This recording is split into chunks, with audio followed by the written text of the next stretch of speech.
আসসালামু আলাইকুম, hello everyone, welcome back to my channel viewers. খুবই গুরুত্বপূর্ণ একটি ট্যাবলেটের রিভিউ নিয়ে আপনাদের মাঝে হাজির হয়েছি। ট্যাবলেটটি ইতিমধ্যে স্ক্রিনে দেখতে পাচ্ছেন। ট্যাবলেটের প্যান্ট নেম হচ্ছে স্টারক্যাল ডি। এই স্টারক্যাল ডি কোন কোম্পানি প্রস্তুত করেছে, এর গেট আপ, এর প্রকৃত মূল্য, এর ডোজ, এর সেবনবিধি, এর পার্শ্ব প্রতিক্রিয়া সকল বিষয় নিয়ে আলোচনা করতে যাচ্ছি। ততক্ষণ আমাদের পাশেই থাকবেন ভিউয়ার্স। তার মাঝে আরেকটা কথা বলে রাখছি, আমাদের এই চ্যানেলটি সবাই সাবস্ক্রাইব করবেন। সবাইকে অনুরোধ করছি এই চ্যানেলটি সাবস্ক্রাইব করে পাশে থাকার জন্য। যারা এখন এই চ্যানেলটি সাবস্ক্রাইব করেনি তারা সাবস্ক্রাইব করবেন। বিশেষ করে লক্ষ্য রাখবেন, চ্যানেলটি সাবস্ক্রাইব করে রিভিউ দেখার চেষ্টা করবেন। আপনাদের সাবস্ক্রাইবের মাধ্যমে এই চ্যানেলটি এক সময় বিশাল পরিবারে রূপান্তরিত হতে পারে। অবশ্যই সবার সহযোগিতা কামনা করছি। সবাইকে অনুরোধ করছি আবারও এই চ্যানেলটি সাবস্ক্রাইব করে পাশে থাকবেন। ভিউয়ার্স, কথা দীর্ঘায়িত না করে মূল আলোচনায় চলে যাচ্ছি। স্টারক্যাল ডি এই ট্যাবলেটটি প্রস্তুত করছে বাংলাদেশের সুনামধন্য company Nipro JMI pharmaceuticals limited. Starcal D এর জেনেরিক নেম হচ্ছে ক্যালসিয়াম 500 mg এবং ভিটামিন D3 BP 200 IU। এটি সাধারণত একটি ক্যালসিয়াম। এটি সাধারণত ডাক্তার সাজেস্ট করে থাকে, বিশেষ করে যাদের শরীরে ক্যালসিয়ামের অভাব রয়েছে। অর্থাৎ ক্যালসিয়ামের অভাবের কারণে দেখা গিয়েছে বিভিন্ন ধরনের রোগের উপসর্গ শরীরের ভিতর দেখা দিতে পারে।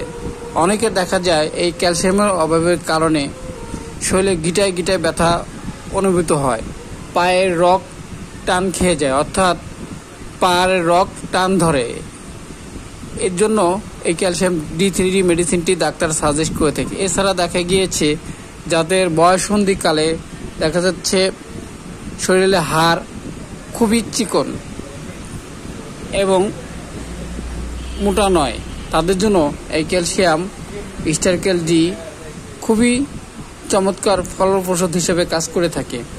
এই ক্যালসিয়াম D3 সাধারণত মানুষের শরীরে বিভিন্ন ধরনের ব্যথা, কোমরে ব্যথা, হাড়ে ব্যথা, পায়ে ব্যথা, শরীরে গিরায় গিরায় ব্যথা, পিঠে ব্যথা ইত্যাদি কাজের জন্য ডাক্তার বিভিন্ন প্রেসক্রিপশনে বিভিন্ন আকারে ডোজ নির্ধারণ করে থাকে। কারো ক্ষেত্রে 1 মাস, কারো ক্ষেত্রে 2 মাস, কারো ক্ষেত্রে 3 মাস, কারো ক্ষেত্রে 2 বেলা, কারো ক্ষেত্রে 1 বেলা এই ডোজ নির্ধারিত হয়ে থাকে। এই ক্যালসিয়াম D3 সাধারণত দেখা গিয়েছে বয়স্ক এবং প্রাপ্তবয়স্কদের জন্য ডাক্তার সাজেস্ট করে থাকে।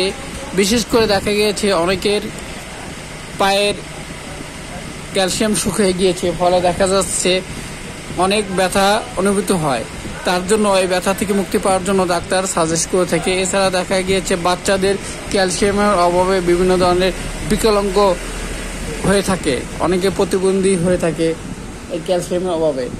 গর্ভাবস্থায় এই ক্যালসিয়াম ব্যবহার করার জন্য ডাক্তার সাজেস্ট করে থাকে। সাধারণত এই ক্যালসিয়ামটি মানুষের শরীরের জন্য খুবই উপকার একটি ক্যালসিয়াম। এই ক্যালসিয়ামটি ব্যবহারের পূর্বে একজন রেজিস্ট্রিকৃত ডাক্তারের পরামর্শ নিয়ে ব্যবহার করতে হবে। আরেকটি বিষয় বলে রাখছি, এই ক্যালসিয়ামটি ব্যবহার করলে যাদের কিডনি ডায়ালিসিস করেছেন এবং পেন রয়েছে তাদের জন্য এই ক্যালসিয়ামটি খুবই উপকার হতে পারে। অবশ্যই এই ক্যালসিয়ামটি আপনি সেবন করবেন। ভিউয়ার্স, আজকের সংক্ষিপ্ত রিভিউ এখানে শেষ করতে যাচ্ছি। পরবর্তীতে নতুন কোনো রিভিউ নিয়ে আপনাদের মাঝে হাজির হব। ততক্ষণ সুস্থ থাকবেন। আল্লাহ হাফেজ।